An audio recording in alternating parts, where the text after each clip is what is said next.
माधुरी। Okay चलो call करती हूँ, बाय। ये लो तुम्हारी पसंद की मंगवाई हुई सारी सब्जियां। क्या क्या लाए हो सब्जी में? अरे सब कुछ है, देखो टमाटर है, आलू है, प्याज है, और हाँ गोभी और मटर भी है इसमें। और फ्रूट्स?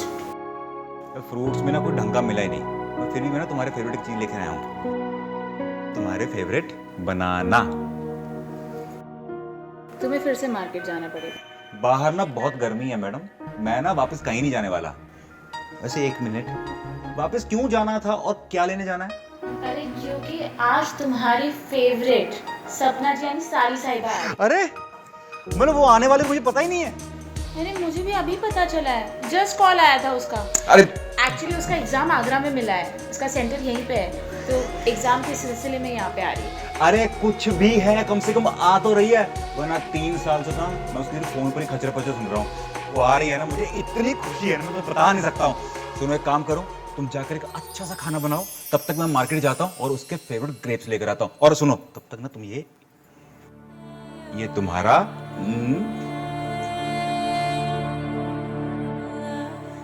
केला, अरे खाओ ना, इतनी खुशी की बात है, कुछ और तो नहीं लाना ना? नहीं ना, मैं यूं गया और यूं आया। ये भी ना केला।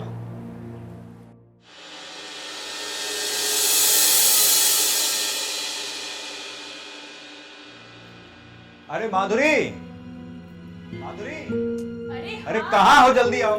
आ गई। ये देखो मैं सपना के लिए ना एकदम फ्रेश और मीठे मीठे अंगूर लेकर आया हूँ कि वो खुश हो जाएगी। तुम्हारी मैडम के इतने नखरे हैं ना कि इन ताजे अंगूर से कुछ नहीं होने वाला है। अरे कुछ भी है, खुश हो जाएगी वो, ऐसे अंगूर लेकर आया हूँ ना, याद करेगी वो।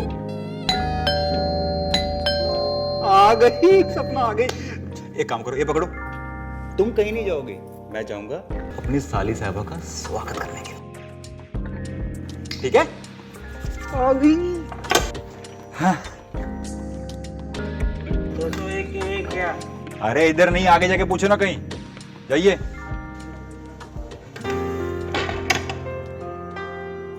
क्या हुआ? क्या पूछ रहा था वो? अरे कुछ नहीं, सारा मूड खराब कर दिया, मनहूस कहीं का। अच्छा एक काम करो, तुम ही जाकर देखो कि अब कौन आया वापस पता पूछने। ये मुझे तो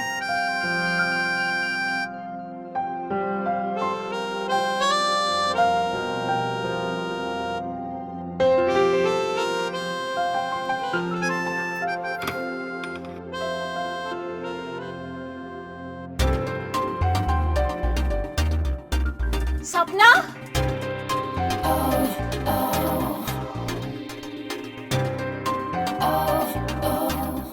दीदी कैसे हो?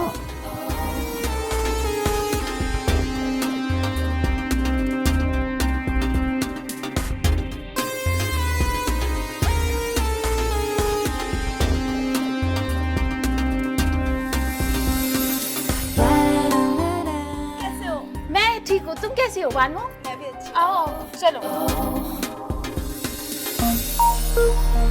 मैं तुम्हारे लिए चाय लेके आती हूँ, पानी लेके आती हूँ। कैसे हो?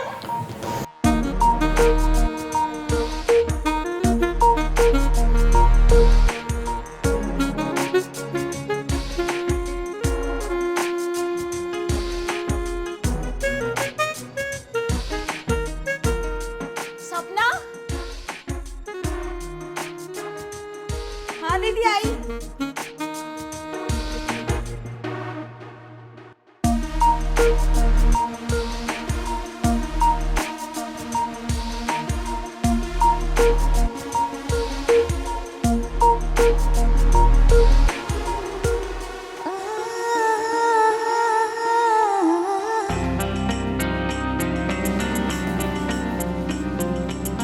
सपना कुछ दिन और रुक जा। नहीं दीदी, आप खुद ही सोचो ना, 3 महीने से मैं यहाँ रुकी हूँ, अब तो मुझे जाना ही पड़ेगा। कुछ दिन और रुक जा ना, अभी इतने महीने रुकी है तो। दीदी मेरी पढ़ाई मारी जा रही है और मुझे एसएससी की भी तो तैयारी करनी है। क्या हो रहा है भाई? एसएससी की तैयारी करनी है ना तुम्हें? अरे वो तो तुम यहाँ रह के भी कर सकती हो ना, जब तुम्हारी बहन इतना कह रही है तो फिर रुक जाओ ना। जीजू, अगर मेरी पढ़ाई नहीं होती ना तो मैं पक्का यहाँ रुक जाती। देखो मेरी बात मानो, तुम्हारी बहन भी तो कहीं। अरे माधुरी, माधुरी क्या हुआ? तुम ठीक हो? माधुरी, मैं लेके जाती हूँ। हाँ वॉशरूम लेके जाओ, मैं डॉक्टर को कॉल करता हूँ।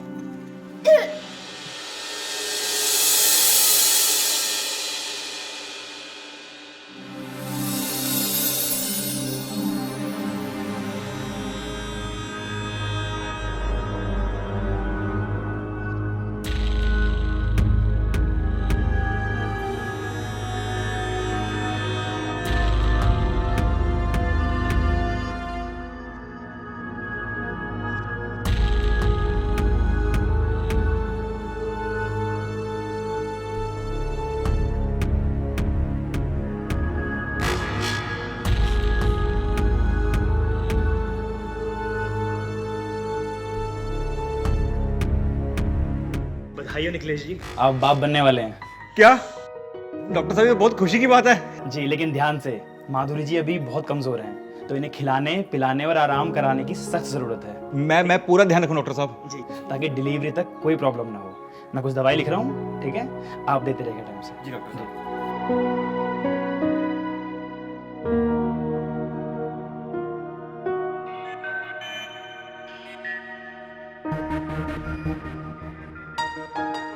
ये कुछ दवाइयाँ हैं, ये मंगा लीजिएगा, और ये मैं कुछ देके जा रहा हूँ, ठीक है। जी, डॉक्टर ध्यान साहब। रखिएगा। मैं चलता हूँ, ठीक है। जी डॉक्टर साहब, आप बिल्कुल चिंता मत कीजिए, मैं घर का सारा काम करूंगा और माधुरी को बिल्कुल भी परेशान नहीं करूंगा मैं। बहुत अच्छे, ठीक है डॉक्टर साहब बाय। एक मिनट, आप क्यों दीदी का ख्याल रखेंगे? मैं मर गई हूँ क्या? मैं अपनी दीदी का ख्याल रखूँ। तुम तो जाने वाली थी ना एसएससी की तैयारी करने के लिए, अब नहीं जाओगी? एसएससी की तैयारी मेरी दीदी की जान से बढ़कर थोड़ी ना है। मैं यही रहूंगी और दीदी का ख्याल भी रखूंगी। और वैसे भी पढ़ाई तो मैं यहाँ रह के भी कर सकती हूँ ना। हाँ वैसे कर तो सकती हूँ। तो आप ही पढ़ा दिया करना मुझे। आपके टीचर होने का क्या फायदा? देख रहे हो तुम्हारी बहन का प्यार। अब मैं कहीं नहीं जाने वाली हूँ, मैं यहीं रहूंगी और अच्छे से पढ़ाई भी करूंगी और आप दोनों का अच्छे से ख्याल भी रखूंगी। ठीक है।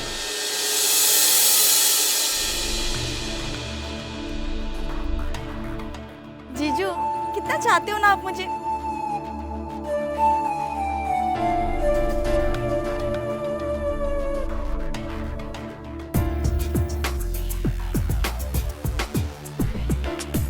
कितनी सारी शॉपिंग करा दी।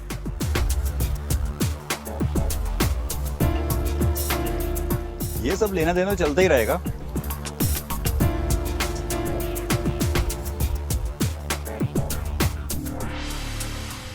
हाँ वो तो सर्कुलेशन है। यस बेबी, आज मैंने दिया है, कल तुम भी दोगी।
चलिए दीदी, अब आप सो जाइए, मुझे भी पढ़ाई करनी है।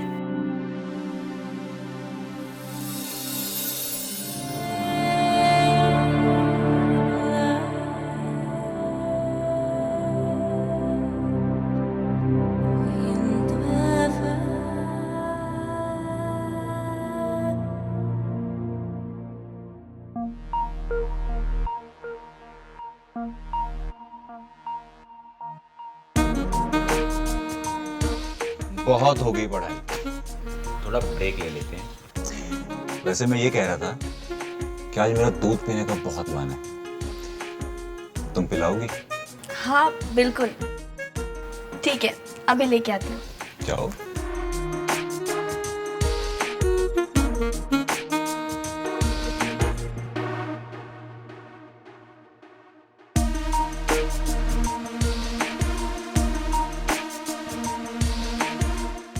एक गिलास तुम नहीं पियोगी? नहीं, मेरा मन नहीं है। लेकिन आज मेरा बहुत मन है। क्या? मतलब तुम्हारे साथ दूध पीने का। अच्छा ठीक है, अभी लेके आती हूँ एक गिलास और। जाओ लेकर आओ।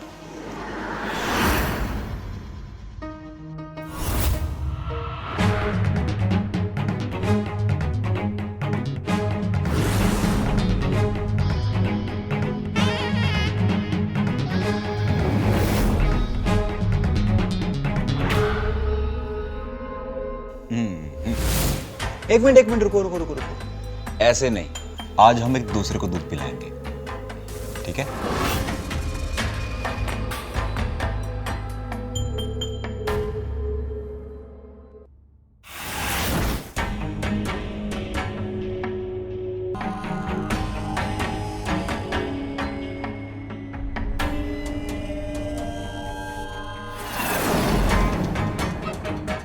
मेरा सर बहुत भारी हो रहा है।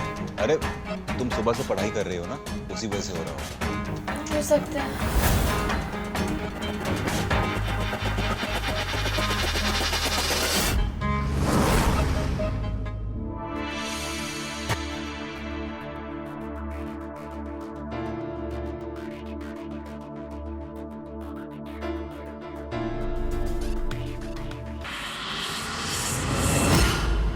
आपको मेरे साथ ऐसा नहीं करना चाहिए था। हाँ दी। सपना, कहाँ हो तुम लोग? सुबह से गए हो। वो दी जीजू के साथ थोड़ा बाहर घूमने आई थी। मैं करती हूँ ना बाद में कॉल। अरे सपना, लेकिन मेरी। Okay bye. सपना। हाँ तो क्या कह रहे थे आप?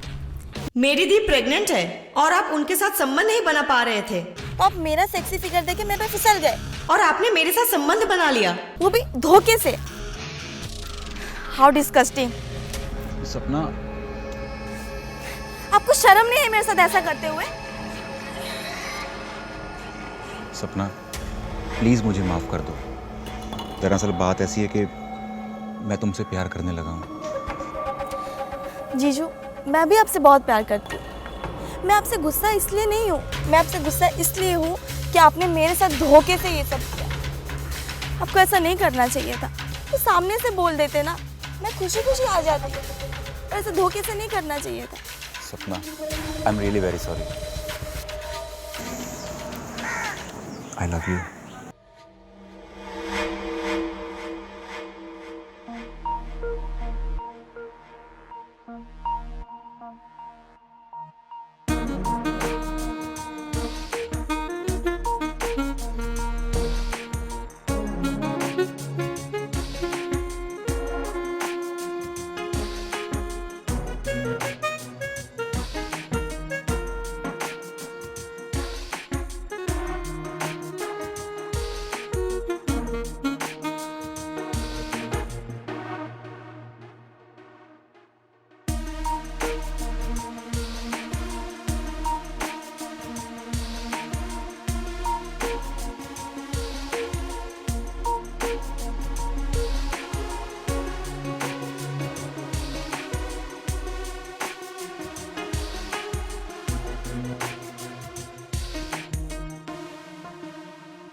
देखो ना, सपना को कब से वॉमिटिंग हो रहा है। आई थिंक उसे स्टमक इन्फेक्शन हो गया होगा।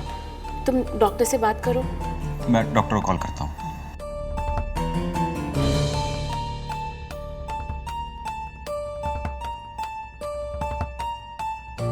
तू जरूर कुछ स्पाइसी खाई होगी, तभी ऐसा हो रहा है। हेलो डॉक्टर साहब।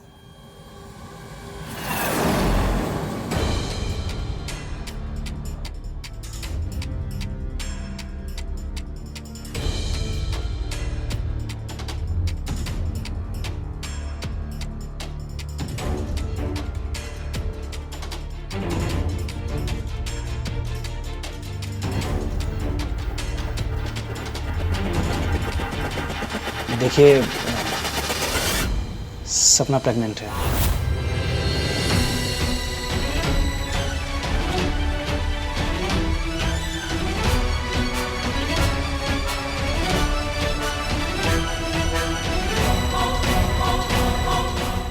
तीन महीने से प्रेग्नेंट है।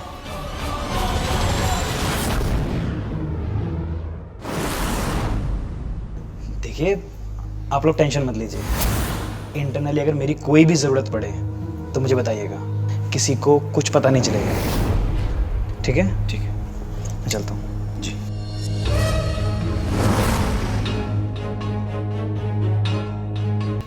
सपना, तुम प्रेग्नेंट हो?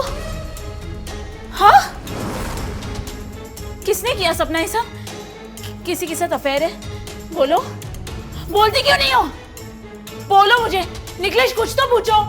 ये तुम्हें समझ में आ रहा है? तुम यहाँ एग्जाम देने आई थी, एग्जाम देने आई थी ना, कि ये सब करने आई थी? और क्या चल रहा है ये सब?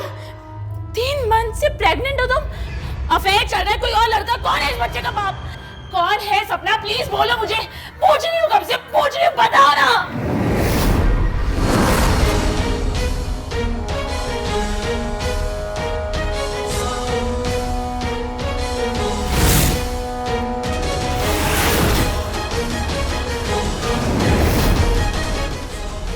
तो राम बनते फिरते थे ना, पर असल में तुम तो रावण निकले।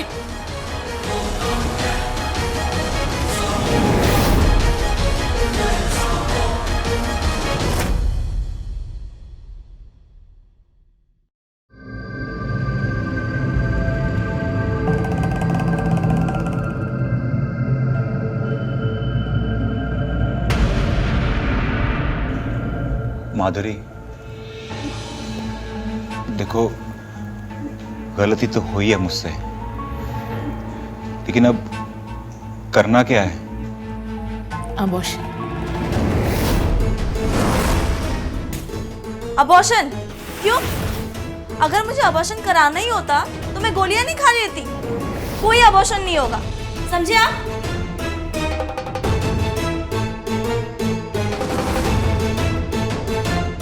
अभी भी कुछ बिगड़ा नहीं है। ये अपना बचपना छोड़, समाज में पता चला ना तो बहुत बदनामी होगी, और उसी के साथ साथ तुम्हारी शादी भी नहीं होगी। शादी? शादी की किसे चिंता है? शादी तो मैं निकलेश से ही करूंगी।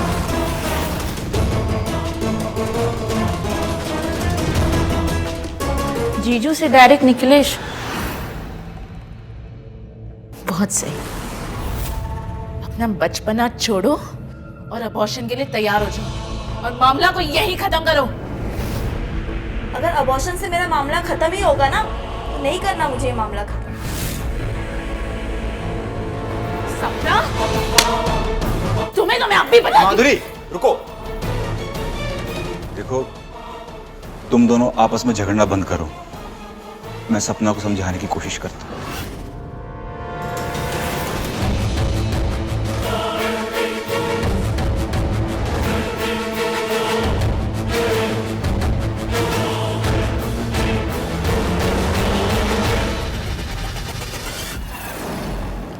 देखो सपना, अबॉर्शन करवा लो, वरना लोगों को पता चलेगा तो समाज में क्या इज्जत रहेगी।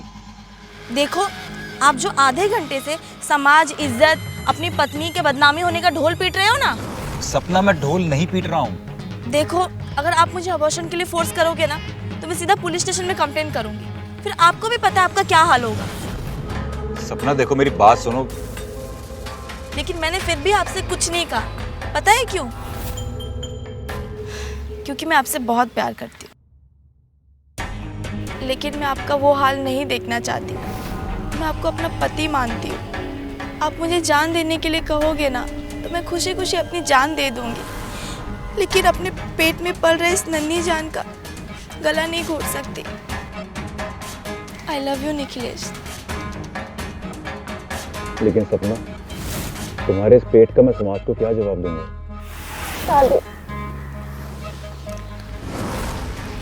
सपना, तुम जानती हो ना कि मैं तुम्हारी बहन का पति हूँ। ऑलरेडी शादीशुदा हूँ मैं। हाँ, अगर आपकी शादी के लिए दीदी मान गई तो ठीक है, वरना मैं आपके खातिर दीदी की जान ले लूंगी। अरे नहीं नहीं, तुम ऐसा कुछ नहीं करोगी। हम चलकर बात करते हैं उससे। बैठिए, यही डिसाइड कर लीजिए, आपको मुझ में और मेरी दीदी में चुनना होगा तो आप किसे चुनोगे? अगर तुमने दीदी को नहीं मारा तो मैं अपनी जान ले लूंगी। नहीं सपना, तुम ऐसा कुछ नहीं करोगी।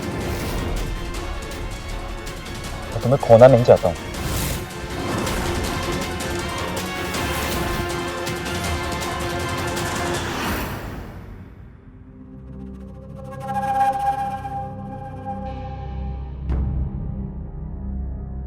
डॉक्टर साहब, आप इसका अबॉर्शन का तैयारी करिए। निकलेश ने इससे बात कर ली है।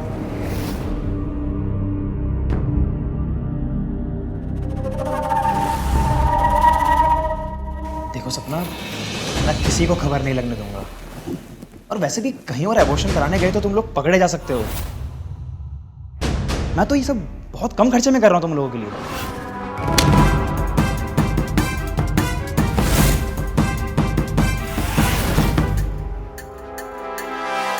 शर्म नहीं आती आपको?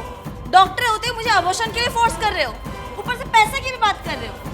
निकल जाइए यहाँ से, जाइए यहाँ से।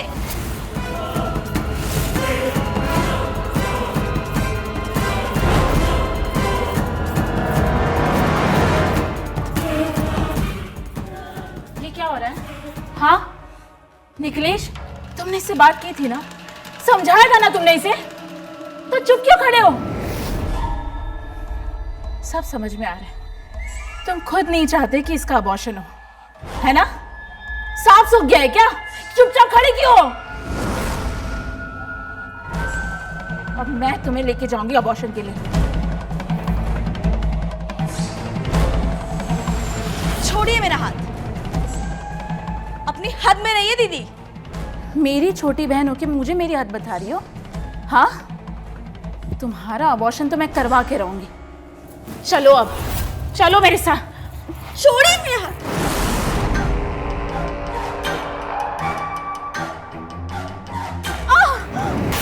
देख क्या रहे हो? मारो ना।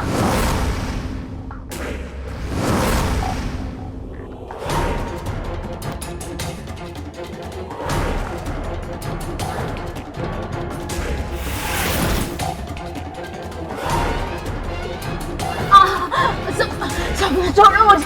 देख क्या रहे हो? मारो जल्दी। सब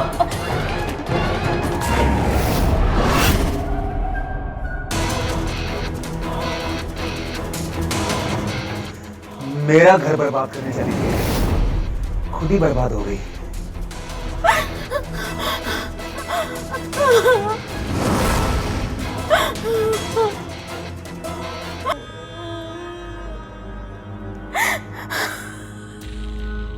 निकलेश, सपना, सपना।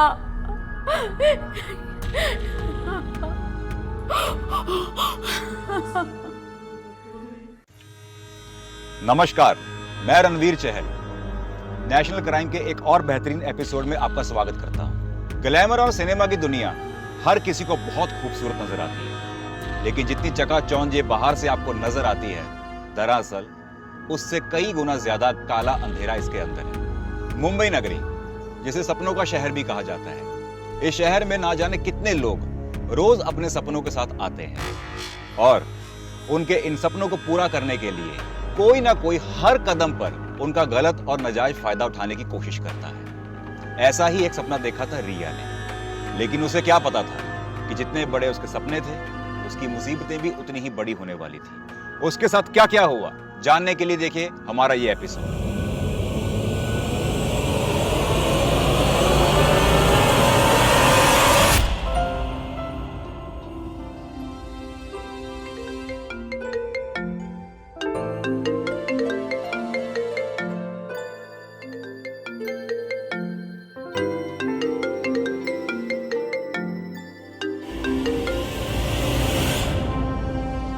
गुड मॉर्निंग माँ। अभी तक सोई हुई हो? बेटा तुम्हें इतने दिन हो गए और अभी तक तुम्हारा कुछ हुआ नहीं। अगर रास्ता कुछ साफ नहीं दिख रहा है तो तुम वापस क्यों नहीं आ जाती? दुनिया में बहुत सारे काम हैं जिससे इंसान अपनी किस्मत बना सकते हैं। माँ, क्या हम बाद में बात करें प्लीज? मुझे पता था कि तुम कभी मेरे सवाल का जवाब नहीं दोगी। अच्छा ठीक है, तुम फ्रेश हो जाओ। और हाँ, सुबह जल्दी उठने की आदत डाल लो। घड़ी देखी सुबह की 8 बज रहे हैं।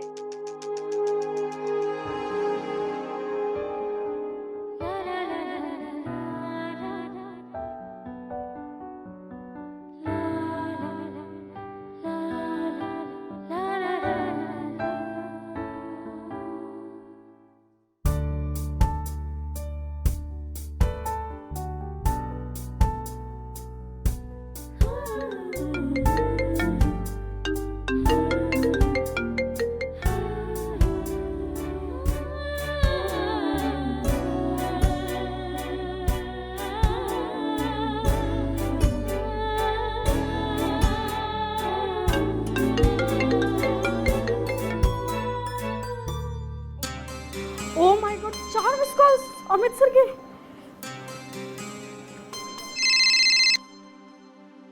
Sorry sir, I am so sorry, please. यार please don't give me any excuses. तुम लोगों को मुंबई इतना आसान लगता है क्या? सर प्लीज आप गुस्सा मत करिए प्लीज सर। अच्छा ठीक है, बट मेरे को लिमिटेड रिप्लाई किया करो। पक्का सर, मैं आगे से ध्यान दूंगी। अच्छा, तुम्हारे कुछ पिक्स और ऑडिशन लिंक आज शाम तक मुझे भेज देना। पक्का सर, जितनी जल्दी होता है मैं उतनी जल्दी आपको भेजती हूँ। Okay sir, thank you.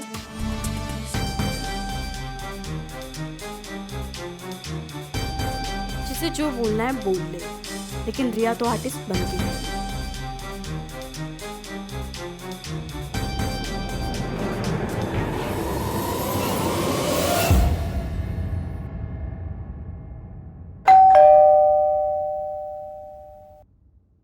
हाय, अंदर आओ। अरे आना।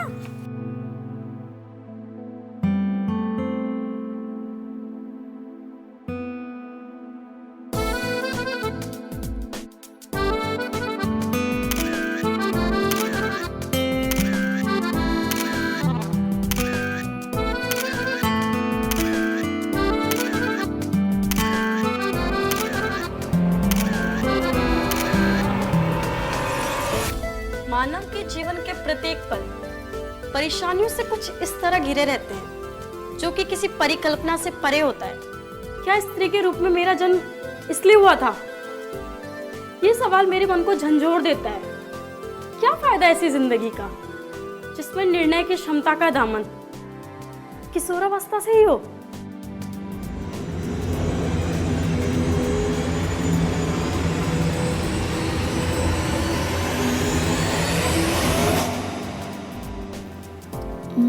इसमें फेस अच्छा नहीं है, ये अच्छा लगता है। ये फॉरवर्ड कर दे।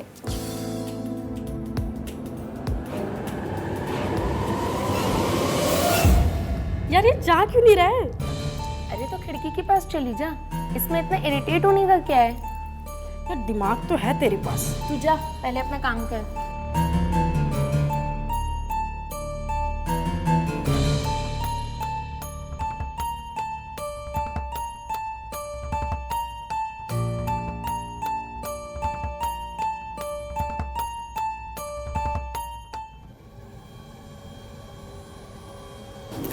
क्या हुआ? चले गया। अरे वाह, ये तो अच्छी बात है। अच्छा सोनिया तू बैठ, मैं तेरे लिए कुछ खाने को लेके आती हूँ। रिया, हाँ अमित कास्टिंग का मैसेज आया है।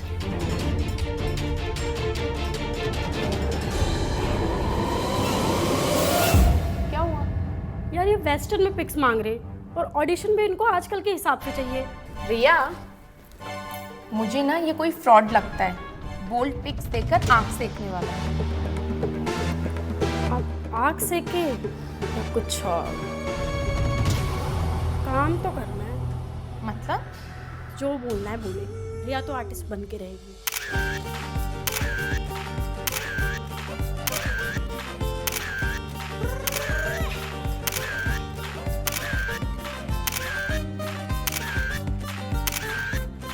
मेरे जिस्म के पीछे तो पूरी दुनिया पागल है, लेकिन ये जिस्म हर किसी की किस्मत को उजाला नहीं करती।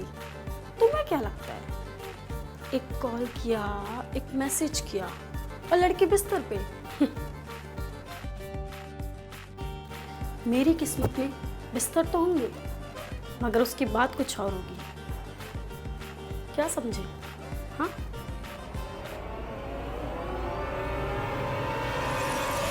तरक्की की राह पर आगे बढ़ना हर इंसान का हक है, लेकिन उसी राह पर कई बार हम अपने मित्र की बात को नजरअंदाज कर देते हैं। कुछ ऐसा ही हुआ रिया के साथ। सोनिया के समझाने के बावजूद भी उसकी बात ना मानने वाली रिया को सिर्फ अपना करियर दिखाई दे रहा था। शायद वो अपने भविष्य के लिए उठाए हुए कदमों को सही साबित करना चाहती थी, लेकिन रिया को इस बात का बिल्कुल भी आभास नहीं था कि वो कहीं फंसने वाली है। और फिर एक दिन रिया के सामने एक मांग रखी गई। सर मैं ये कैसे अरेंज कर पाऊंगी? देखो, मैं मानता हूँ कि 50,000 रुपए का अरेंजमेंट करना तुम्हारे लिए आसान नहीं होगा, लेकिन बड़े लोगों का अपना एक तरीका होता है काम करने का। और एक ये मल्टी स्टारर मूवी है। अगर मैं डायरेक्ट मूवी से इन्वॉल्व होता ना तो मैं तुमसे एक भी रुपया नहीं लेता, लेकिन जिस कास्टिंग वाले के हाथ में ये प्रोजेक्ट है वो बहुत बड़ा है और उसके कुछ अपने चार्जेस है, तो तुम एक बार कहीं से भी अरेंज कर लो और उसे लौटा देना साइनिंग के बाद।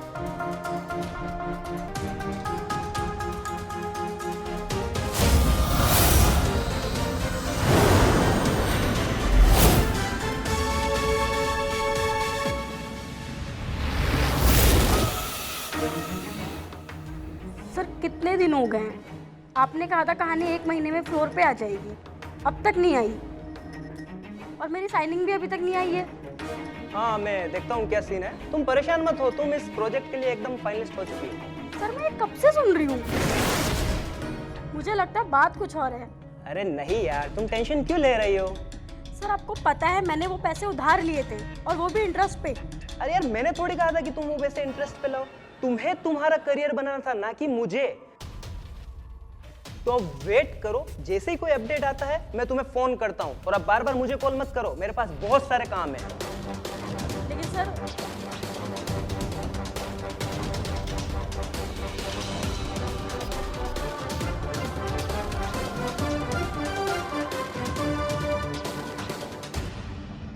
मैं जानती हूँ कि मुझे तुम्हारे पैसे देने हैं, लेकिन तुम समझ नहीं रहे हो, मैं फंस चुकी हूँ।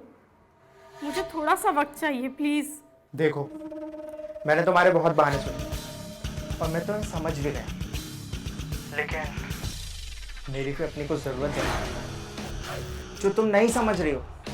कहना क्या चाहते हो तुम? जो तुम सोच रही हो। देखो, तुम भी परेशान हो और मुझे भी अपनी परेशानियों को दूर करना है। क्यों ना हम एक दूसरे की परेशानियों को दूर करें? क्या ख्याल है तुम्हारा?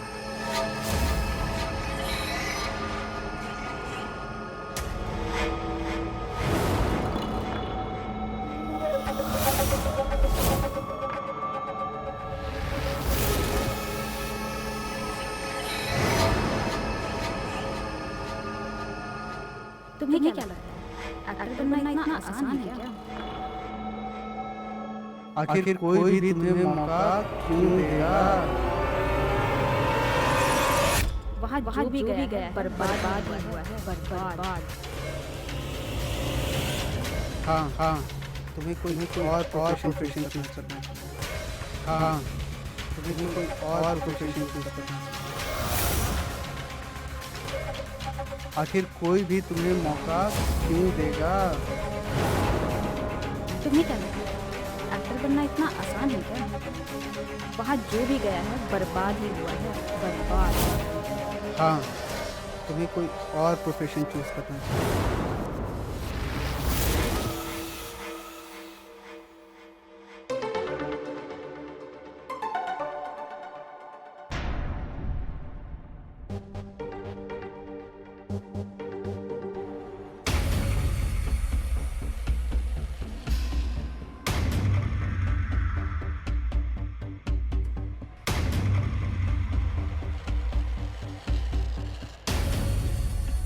रिया, एक बात कहना चाहता हूँ तुम्हें कि मुझे खूबसूरत हसीना बेहद पसंद है। आई होप कि तुम समझ रही हो कि मैं क्या कह रहा हूँ।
वाह रिया, अपनी इज्जत को बचाने के लिए तुझे अपनी ही इज्जत नीलाम करनी पड़ गई। वाह।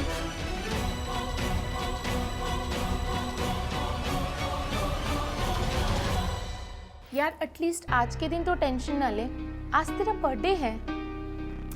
कैसे टेंशन ना लूं?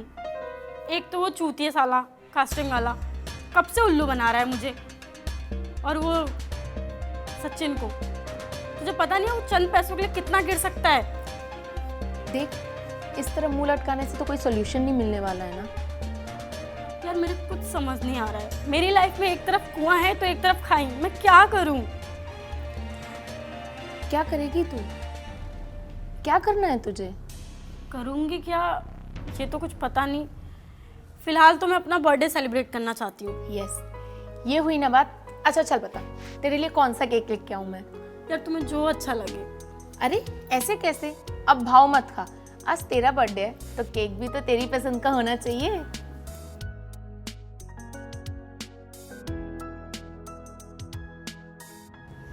ओ लेडी गजनी, मैंने कुछ पूछा तुमसे? सोनिया, मैं कुछ प्लान कर रही हूँ। मैं ये सोच रही हूँ कि आज मेरा बर्थडे है तो क्यों ना उस कास्टिंग वाले को इनवाइट करूँ और उससे पूछूं कि एक्चुअल सीन क्या है। यस, ये बहुत अच्छा आइडिया है। चल ठीक है, एक काम करती हूँ, मैं भी निकलती हूँ, तब तक तू उस कास्टिंग वाले को कन्विंस कर ले और मैं फिर शाम को तुझे मिलती हूँ, वो भी तेरे केक के साथ। ओके चल बाय।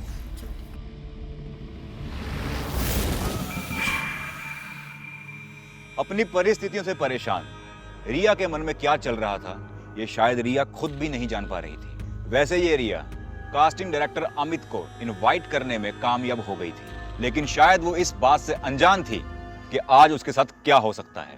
कर्ज और करियर के बीच का ये फासला उसकी सांसों को सही गति प्रदान नहीं कर पा रही थी। रिया एक तरफ से डिप्रेशन में चली गई थी, या फिर शायद उस शाम को जो हुआ वो डिप्रेशन का शिकार होने की वजह से ही हुआ।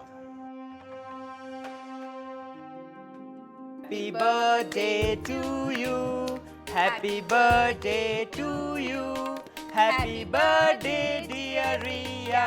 Happy birthday to you.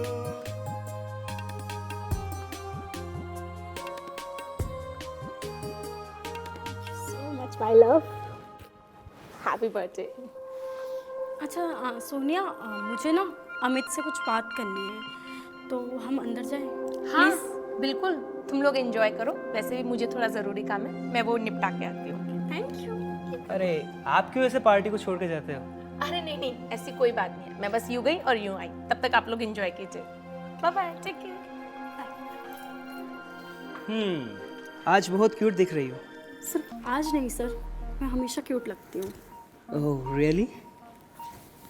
Yes.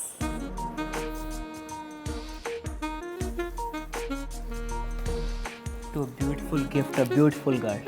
Thank you.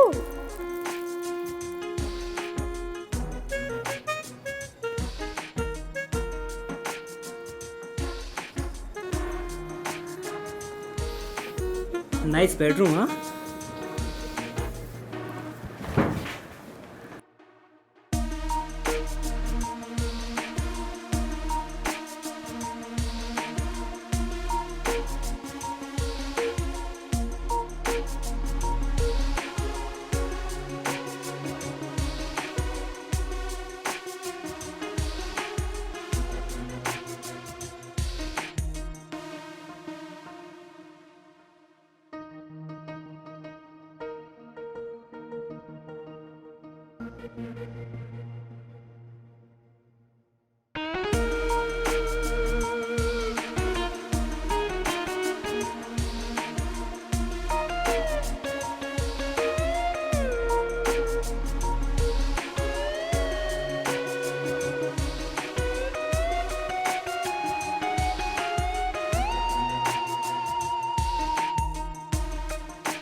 अभिनेत्री बनने की चाह ने रिया को गुनाहगार बना दिया था। कई बार इंसान चंद पैसों के लिए अपराध कर बैठता है। रोहित से ब्याज पर लिए गए पैसों ने शायद उसे परेशान कर रखा था, या शायद उसी के डिप्रेशन में आकर रिया ने अमित की जान ले ली। कारण चाहे जो भी हो, इंसान को जिंदगी में आगे लेकर जाने वाले शॉर्टकट से हमेशा बचना चाहिए, जो जिंदगी में इंसान को उस मोड़ पर लाकर खड़ा कर देता है जहां इंसान सेंसलेस हो जाता है। और फिर वो वही करता है जो रिया ने किया।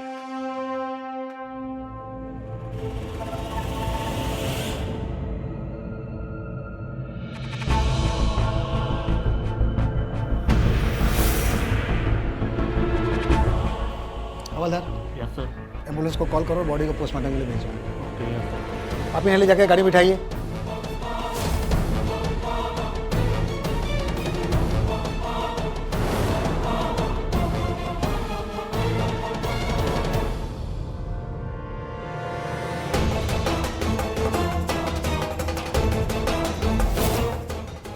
आजकल के बच्चे भी पता नहीं कैसे अपने जिस्म की प्यास बुझाने के लिए अपनी जान गंवा बैठते हैं, और ये भी नहीं सोचते कि इनके जाने के बाद इनके माँ बाप का क्या होगा। हवलदार, इन्हें पोस्टमार्टम के लिए भेजो और उसकी रिपोर्ट हमें जल्दी से जल्दी भेजो। जब तक मैं इनके माँ बाप को खबर कर देता हूँ।